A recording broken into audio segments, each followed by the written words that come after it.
grupos que te inventan el problema para después venderte la solución. Los barrios más marginales, más pobres que tenemos en el conurbano funcionan con un sistema en el cual muchos de los servicios están tercerizados. ¿Y qué tiene que ver esto con la mafia? Y tiene mucho que ver.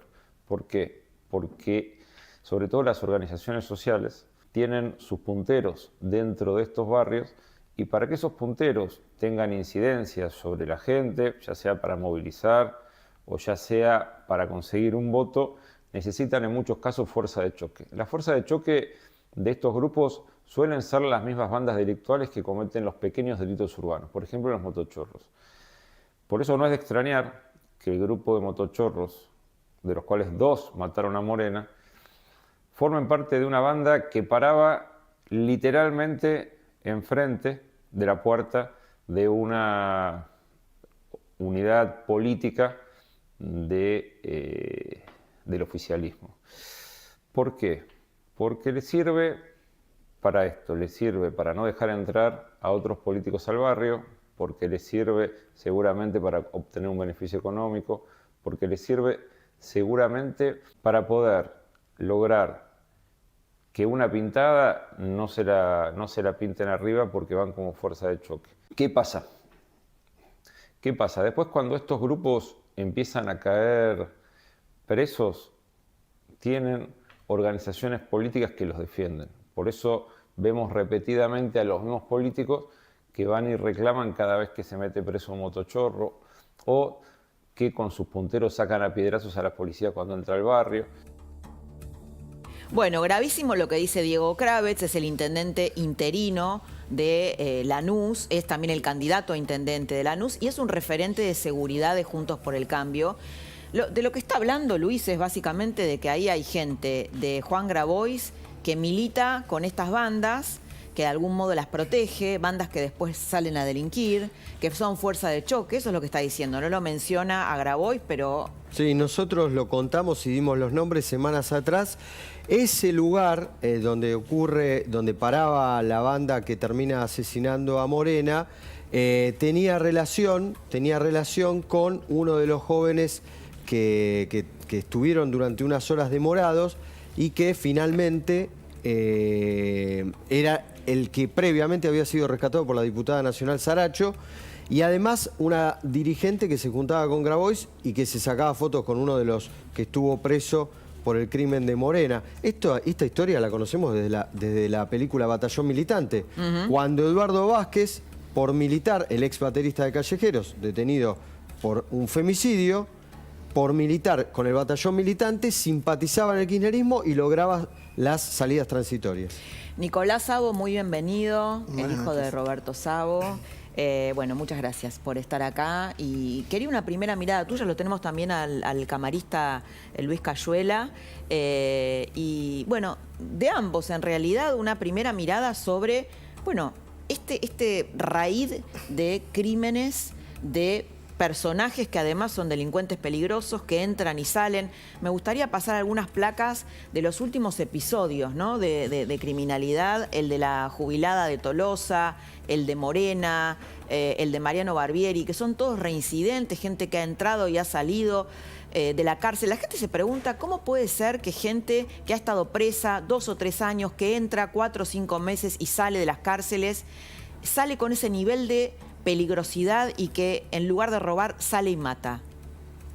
¿Le contesto? Sí, claro. Usted lo dijo hace un rato cuando empezó, hace 20 años que estamos sufriendo una reforma de alguien que la tildó, que la dirigió y que nos ha puesto a los jueces del otro lado de esa reforma, donde... O que ha partido aguas entre los jueces. Partido el agua, sí. Entre algunos, la mayoría somos, los que somos bastante antiguos, seguimos con nuestro viejo sistema y somos, como usted dijo, garantistas, porque garantistas somos todos. Lo que no somos todos es abolicionistas. Exacto. Ellos parten de la idea de que todo se hace en favor rey, dicen en el sistema latino, todo en favor del reo. A las palabras que usted dijo del autor de esa reforma Hablamos de Eugenio Zaffaroni, ¿no? Que le ha vendido esta teoría a Cristina Kirchner y la compró. Sí, la compraron. Y a eso le tendríamos que agregar que ellos dicen que nadie nace delincuente, que delincuentes lo hacemos nosotros. Si usted lee los votos o los mandatos que ellos dicen, la culpa la tenemos los ciudadanos, no ellos. Es más, los jueces antiguos, como le dije, hemos luchado mucho para escuchar en el final de un proceso, escuchar a las víctimas. O sea, cuando tenemos que chocar contra esas libertades inventadas porque le reducen la pena por hacer corte y confección, curso de corte y confección, de cocina, como lo hemos visto hasta con el vicepresidente, hemos logrado los antiguos que antes de determinar la libertad a la que muchos jueces se sienten obligados, otros no, buscamos el resquicio como para no darle y lo conseguimos, hemos encontrado el final que es citar a la víctima de los que quedan. Claro, incorporar a la víctima en el proceso. Ahora, Nico, cuando vos escuchás esto, ¿no? Que hay una línea en la justicia donde cree que los crímenes, que la culpa de los crímenes los tenemos los ciudadanos, porque los ciudadanos hacemos delincuentes a estos delincuentes, ¿no? ¿Qué pensás? Y hay muchos jueces que razonan así, que bueno, que la pobreza genera delincuencia, que un poco que la violencia a la que son sometidos justifica la violencia que luego tienen para perpetrar crímenes. ¿Qué pensás de esto? ¿Cómo lo Creo ves? que un poco es como lo ha dicho varias veces mi abuelo, de que es algo que empezaron a correr cada vez más la línea y ahora se mata por matar. O sea, una vida no vale nada, como lo de mi viejo que vale 10 lucas, Morena que vale un celular, Mariano un celular. Un celular roto encima del Mariano, ¿no? Y creo que se fue corriendo tanto la línea y empezaron a dar ese aprendizaje, si se quiere, de, bueno, si te lo puedes robar, robátelo, total, no pasa nada. También es eso, el que sale a robar o matar no tiene miedo, porque sabe que no va a pasar nada. Mismo como explicaba él recién de esto de que pueden salir por X cosas, porque la verdad son un montón de cosas por las cuales le dan esa libertad de poder salir. El asesino de mi viejo tuiteaba desde la cárcel, la primera vez que estuvo preso, que iba a salir con sed de venganza. O sea, que iba a salir a buscar lo sangre. anunciaba, lo decía. Claro, y ahí te das cuenta que verdaderamente a nadie le importa. El que está dentro, Perdón, cuando eso tuiteaba y después cuando salió, mató. claro, mató a mi viejo cuando salió. O sea, el chabón lo dijo, lo avisó, nadie le importó, nadie siguió el caso, Nadie lo nadie controló. seguía. Claro, pasa eso. Una Mismo, inteligencia previa. mismo el caso de mi viejo. Por eso siempre agradezco a los medios y a ustedes de vuelta por estar. Pero si no era algo mediático lo de mi viejo, ¿cuántos casos hay que quedan en la nada? Bueno, a eso me quería referir yo hace un rato. Lo que ustedes muestran es la enésima parte de lo que tenemos en tribunales. Me imagino que sí. Y lo que él dice es muy acertado.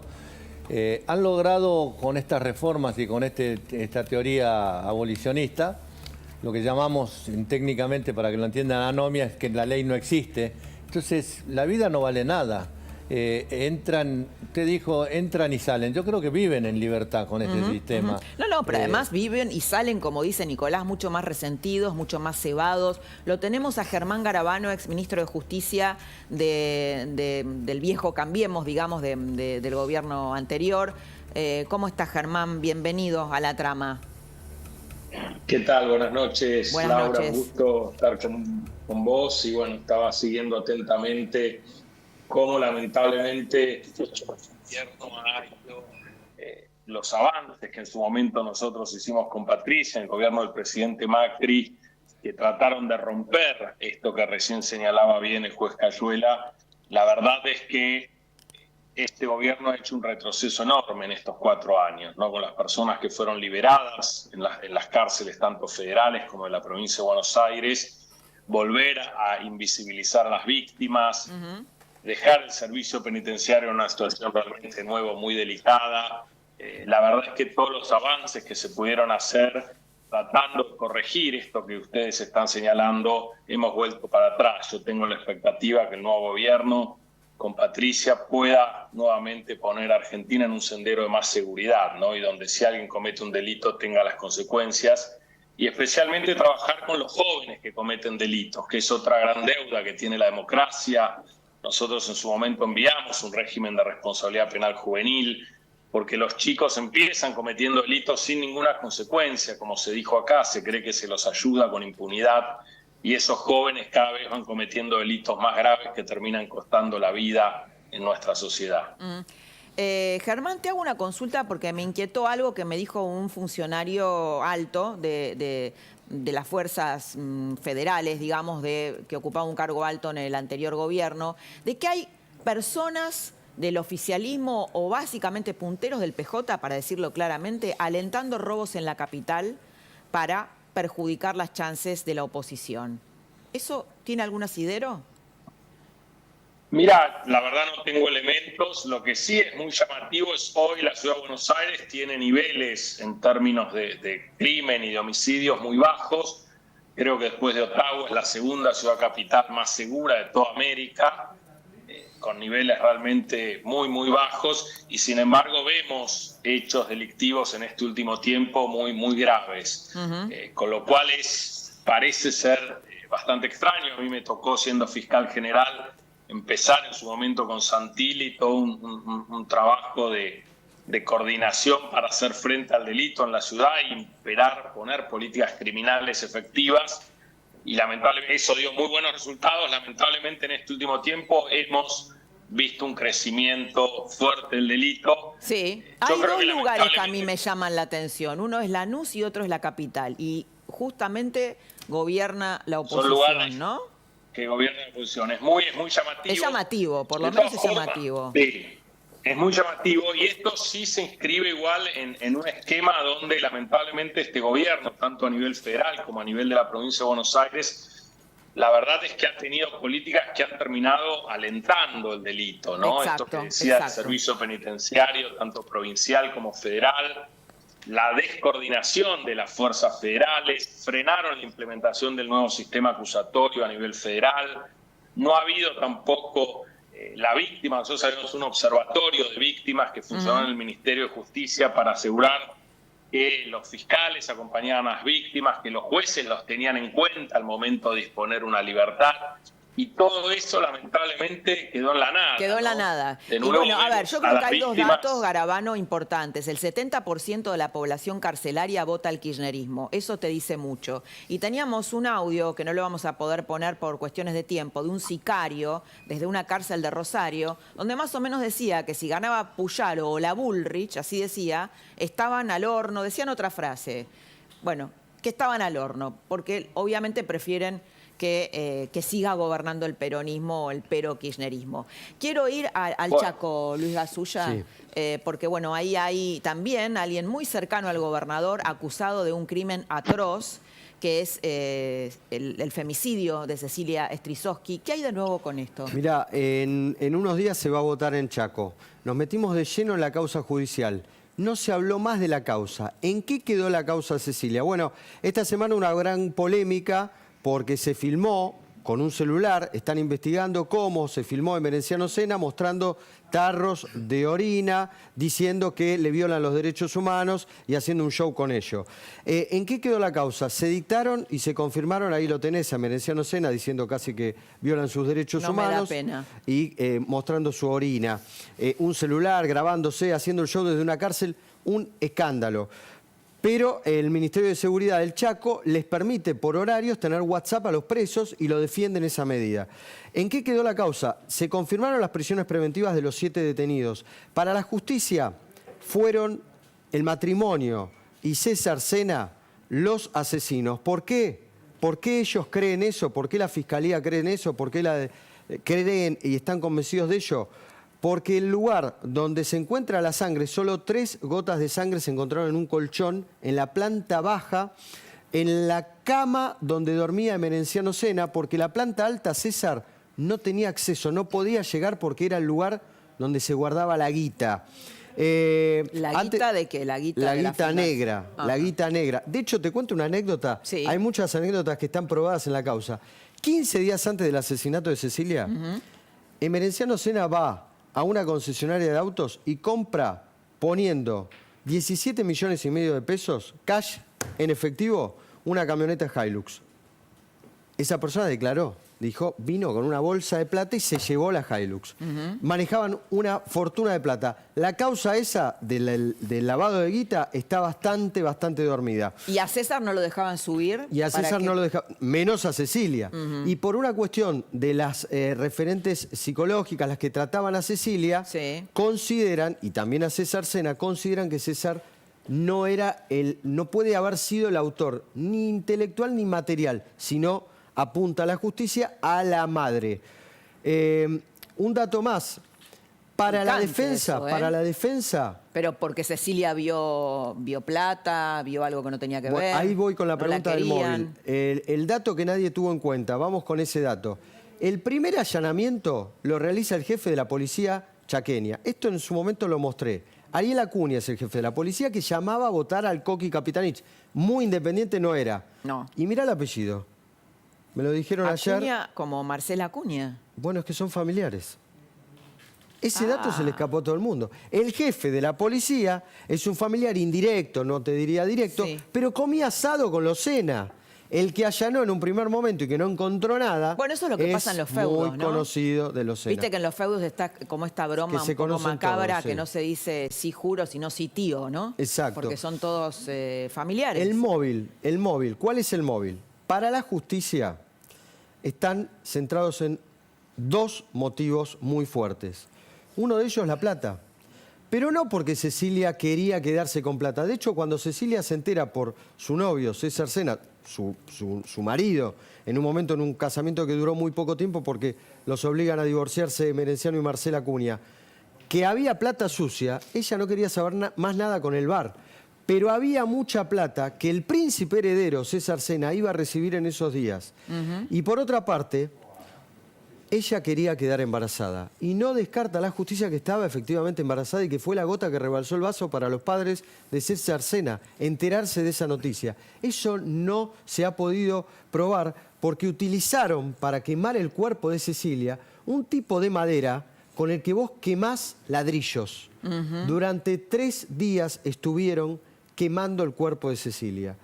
Y el dato final, la causa está muerta como Cecilia. ¿Por qué te digo esto? ¿Por qué? Porque desde que se reunió la madre de Cecilia con Capitanich, gracias a la gestión de Fernando Burlando, no se habló más de la causa. ¿Y qué es lo que te dicen algunos? Bueno, hay abogados que fueron a hacer control de daños.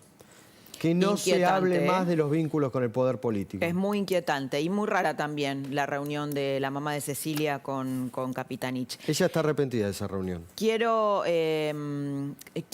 cerrar la trama de hoy con una palabra de Nico Szabo, de cómo sentís vos la ausencia perpetua de tu papá después de un crimen tan violento. Una palabra. Creo que es justamente ausencia.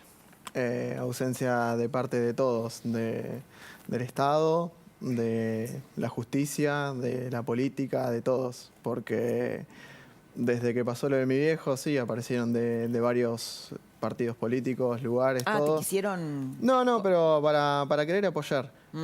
Pero la verdad que nunca, ahora que estamos en elecciones y eso, nunca nadie dijo, che, para las familiares de las víctimas o las víctimas o futuras víctimas vamos a cambiar esto, esto y esto. Veo que a nadie le importa nada, o sea, sigue todo igual y el miedo sigue estando. Creo que esa sería otra de las palabras, ¿Es miedo. muy imprudente preguntarte por quién votarías? Yo creo que votaría, al igual que le iba a hacer mi viejo, por Milei, más allá de que mi familia estaba dividido, pero yo iría por ese lado. Bien. Nico, muchas gracias. Germán Garabano, muchas gracias. Me quedaron muchas preguntas para hacerte. ¿Te puedo hacer un agregado? Sí, Luis. A la ausencia pequeño. perpetua que manifiesta él como víctima, yo como juez recomiendo la perpetua a los autores. Fuerte, muy fuerte.